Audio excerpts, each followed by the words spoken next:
हमारे चैनल को लाइक करें, शेयर करें और सब्सक्राइब करो और बेल आइकॉन को दबाओ।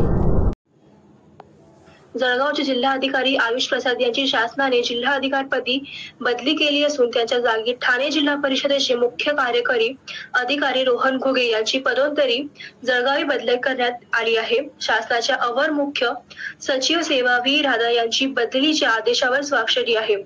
रोहन घुगे यांनी आपल्या सध्याच्या पदाचा कार्यभार विभागीय आयुक्त कोकण विभाग यांच्या सल्ल्याने अन्य अधिकाऱ्याकडे सुपूर्द करून जळगाव जिल्हाधिकारी पदाचा कारभार जिल्हाधिकारी आयुष प्रसाद यांच्याकडून त्वरित स्वीकारावा असे आदेशात नमूद आहे। दरम्यान आयुष प्रसाद यांची नाशिक जिल्हाधिकारीपदी बदली करण्यात आली आहे। राज्यातील 7 अधिकाऱ्यांच्या आज शासनाने बदल्या केल्या आहेत। रोहन घुगे यांच्या ठाणे येथील कार्यकाळात त्यांनी प्रशासनिक पातळीवर अनेक नाविन्य उपक्रम राबवले। आता ते जळगाव जिल्ह्याचे जिल्हाधिकारी म्हणून कार्यभार स्वीकारणार असून त्यांच्या नवीन कार्याकडे जिल्ह्यातील जनतेचे लक्ष लागले आहे। चीफ एड राशीव तळीसोबत मी अँकर समीना रेहमान तडवीची खास रिपोर्ट बघत राहा किंग स्टार न्यूज। आमच्याला लाईक करा, शेअर करा।